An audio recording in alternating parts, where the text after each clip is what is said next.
Chapter 2. You can't go it alone. If you want to change the world, find someone to help you paddle. I learned early on in SEAL training the value of teamwork, the need to rely on someone else to help you through the difficult tasks. For those of us who were tadpoles hoping to become Navy frogmen, a 10-foot rubber raft was used to teach us this vital lesson. Everywhere we went during the first phase of SEAL training, we were required to carry the raft. We placed it on our heads as we ran from the barracks, across the highway, to the chow hall. We carried it in a low-slung position as we ran up and down the Coronado sand dunes. We paddled the boat endlessly from north to south along the coastline and through the pounding surf, 7 men, all working together to get the rubber boat to its final destination. But we learned something else on our journey with the raft. Occasionally, one of the boat crew members was sick or injured, unable to give it 100%. I often found myself exhausted from the training day, or down with a cold or the flu. On those days, the other members picked up the slack. They paddled harder. They dug deeper. They gave me their rations for extra strength. And when the time came, later in training, I returned the favor. The small rubber boat made us realize that no man could make it through training alone. No SEAL could make it through combat alone, and by extension you needed people in your life to help you through the difficult times. Never was the need for help more apparent to me than 25 years later when I commanded all the SEALs on the West Coast. I was the Commodore of Naval Special Warfare Group 1 in Coronado. A Navy captain, I had by now spent the past several decades leading SEALs around the world. I was out for a routine parachute jump when things went terribly wrong. We were in a C-130 Hercules aircraft climbing to 12,000 feet preparing for the jump. Looking out the back of the aircraft, we could see a beautiful California day. Not a cloud in the sky. The Pacific Ocean was calm, and from this altitude you could see the border of Mexico just a few miles away. The jumpmaster yelled to stand by. Now on the edge of the ramp, I could see straight down to the ground. The jumpmaster looked me in the eye, smiled, and shouted, "Go, go, go." I dove out of the aircraft, arms fully extended and legs tucked slightly behind my back. The prop blast from the aircraft sent me tilting forward until my arms caught air and I leveled out.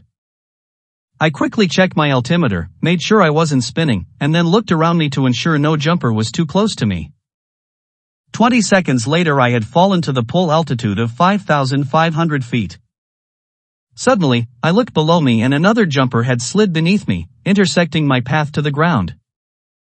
He pulled his rip cord, and I could see the pilot chute deploying the main parachute from his backpack.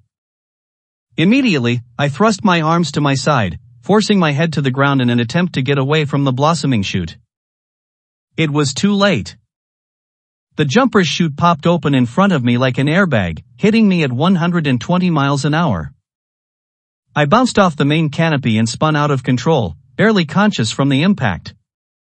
For seconds I spun head over heels, trying to get stable again.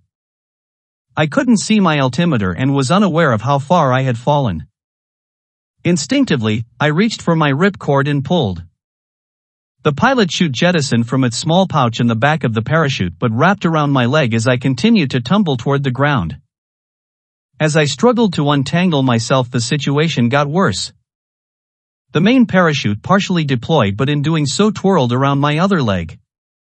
Craning my neck toward the sky, I could see my legs were bound by 2 sets of risers, the long nylon straps that connect the main parachute to the harness on my back. One riser had wrapped around one leg, the other riser around the other leg. The main parachute was fully out of the backpack but hung up somewhere on my body. As I struggled to break free of the entanglement, suddenly I felt the canopy lift off my body and begin to open. Looking toward my legs, I knew what was coming next. Within seconds, the canopy caught air. The 2 risers, one wrapped around each leg, suddenly and violently pulled apart, taking my legs with them. My pelvis separated instantly as the force of the opening ripped my lower torso. The 1,000 small muscles that connect the pelvis to the body were torn from their hinges. My mouth dropped open and I let out a scream that could be heard in Mexico. Searing pain arched through my body, sending waves pulsating downward to my pelvis and upward to my head. Violent, muscular convulsions racked my upper torso, shooting more pain through my arms and legs. Now, like having an out-of-body experience, I became aware of my screaming and tried to control it, but the pain was too intense. Still head down and falling too fast, I turned myself upright in the harness, relieving some of the pressure on my pelvis and back. 1,500 feet. I had fallen over 4,000 feet before the parachute deployed. The good news, I had a full canopy over my head. The bad news, I was broken apart by the impact of the opening. I landed over 2 miles from the drop zone. Within a few minutes the drop zone crew and an ambulance arrived. I was taken to the trauma hospital in downtown San Diego. By the next day I was out of surgery. The accident had ripped my pelvis apart by almost 5 inches. The muscles in my stomach had become detached from the pelvic bone and the muscles in my back and legs were severely damaged from the opening shock. I had a large titanium plate screwed into my pelvis and a long scapular screw drilled into my backside for stability. This seemed like the end of my career. To be an effective SEAL you had to be physically fit. My rehabilitation was going to take months, maybe years, and the Navy was required to conduct a medical evaluation to determine if I was fit for duty. I left the hospital 7 days later but remained bedridden at my home for the next 2 months. All my life I had the feeling I was invincible. I believed that my innate athletic abilities could get me out of most perilous situations. And, up to this point, I had been right. Many times during my career I had encountered life-threatening incidents, mid-air collisions in another parachute, uncontrolled descent in a mini-sub, nearly falling hundreds of feet off an oil rig, getting trapped beneath a sinking boat, demolition that exploded prematurely, and countless more, incidents where a split second decided the fate between living and dying. Each time I had somehow managed to make the right decision, and each time I was physically fit enough to overcome the challenge before me. Not this time. Now, lying in bed, all I felt was self-pity. But that would not last for long. My wife, Georgianne, had been given nursing duties. She cleaned my wounds, gave me the required daily shots, and changed my bedpan.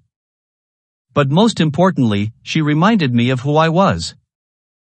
I had never given up on anything in my life and she assured me that I was not going to start now.